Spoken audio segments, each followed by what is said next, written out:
सर्वसामान्यांच्या हक्काचा आवाज जागर जनस्थान। विद्युत विभागाचा भोंगळ कारभार पुन्हा एकदा चव्हाट्यावर आलाय। उघड्या विद्युत टीपीतून गेलेल्या वायरचा शॉक लागून शेळी ठार झाली तर महिला जखमी झाली आहे। आज दिनांक 17 सप्टेंबर रोजी सायंकाळी 7:30 वाजता दरम्यान रुपाली फुलपागारे राहणार बालाजीनगर पवारवाडी जेन रोड या नेहमीप्रमाणे त्यांच्या शेळ्या चारून घरी परत जात असताना उघड्या टीपीतून गेलेल्या वायरचा शॉक शेळ्यांना लागला। रुपाली फुलपगारे यांनी तात्काळ 5 शेळ्यांपैकी 4 शेळ्यांना ओढले, परंतु एक शेळी ठार झाली आहे। फुलपगारे या जखमी झाल्या असून त्यांना औषध उपचारासाठी स्थानिक नागरिकांनी रुग्णालयात दाखल केले।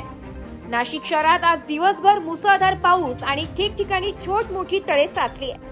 या साचलेल्या पाण्यात विद्युत करंट उतरल्याने ही घटना घडली आहे। स्थानिक नागरिकांनी वारंवार प्रशासनाला सदर उघडी असलेली विद्युत टीपी हलविण्यासाठी तक्रार अर्ज केली आहे, परंतु कुठलीही उपाययोजना होत नसल्याने स्थानिक नागरिक संतप्त झाले। यात सुदैवाने मनुष्यहानी टळली, परंतु तात्काळ विद्युत विभागाने यावर उपाययोजना करण्याची मागणी राष्ट्रवादी अजित पवार गटाचे शहर सरचिटणीस हेमंत कांबळे सर यांनी केली आहे। अन्यथा विद्युत विभागावर तीव्र आंदोलन करण्याचा इशाराही यावेळी कांबळे यांनी दिलाय। आज या डीपीचा असं झालं, एखादा लहान मुलगा किंवा कोणी मनुष्य जरी असता तो मोठा असता झाला असता, याच्यावरती एमएससीबीने यांनी फार मस्त लक्ष देऊन हे काम, ही डीपी त्या बाजूला लावा, क्रॉस मध्ये लावू नये, ही डीपी इथली नाही, एवढंच माझं बोलायचं बस। तुमचं नाव सांगा। उत्तम वामन टोनपे। आता बकऱ्या आल्या घरी, तिकून आल्या तर 4-5 बकऱ्या इथं लटकल्या। माझी सून वडायला गेली, ती बेंची टकली, तिने झटका दिला तर लोकांनी दावा घेतलं आणि दाव्याने बाहेर काढल्या आणि एक बकरी जागावरच गेली। तुम्हाला काय सुनबाईला पण काही? हा, माझी सुनबाईला। काय सुनबाईचं नाव काय? तुमचं नाव काय? माझे नाव कमलबाई। रुपाली विजय मधुकर फुलपगारे।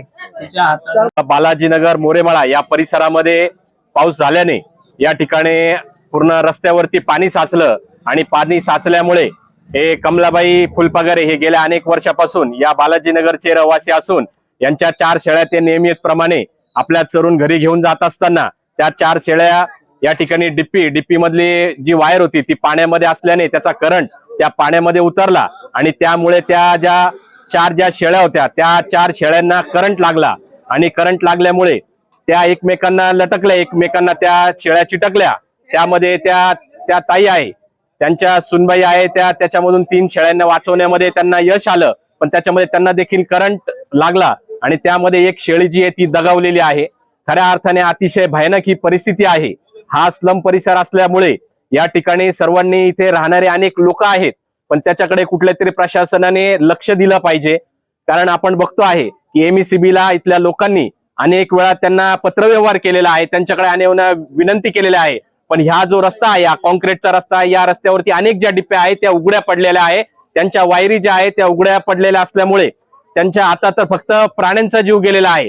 जर याच्यावरती एमएससीबीने जर कारवाई केली नाही, एमएससीबीने जर लक्ष घातलं नाही तर लहान मुलं इथं खेळतात आणि लहान मुलं देखील दगावू शकतात। त्यामुळे ही एकदम भयानक परिस्थिती आहे आणि गांभीर्यपूर्वक याची प्रशासन मोरे मळा असेल, त्याचबरोबर बालाजीनगर मधले सर्वच रहिवासी असेल, यांच्या निमित्ताने मी या ठिकाणी तुमचं लक्ष वेधू इच्छितो की याच्यावरती लवकरात लवकर लक्ष घालून त्या डिप्यांच्या ज्या वायरी आहे त्या वायरी पूर्णपणे बंदिस्त करण्यात यावा किंवा वरून टाकण्यात यावा, जेणेकरून येणाऱ्या काळामध्ये अशा कुठल्याही प्रकारच्या घटना घडणार नाही।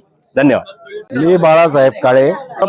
ही डिप्पी एमएससीबीची डिप्पी इकडं रोडवर आहे, इकडूनचे कनेक्शन सगळ्यात जास्त सगळे कनेक्शन ह्या डिप्पीत आहे। तो एमएससीबीच्या याला मी एवढे अर्ज आम्ही दिलेले आहे या डिप्पी विषयी, तर एक पण त्याच्या विरुद्ध काही कारवाई करू नाही राहिले का ते डिप्पी त्या बाजूला घ्यावं म्हणून। जागर जनस्थानसाठी प्रतिनिधी संदीप नवसे, नाशिक।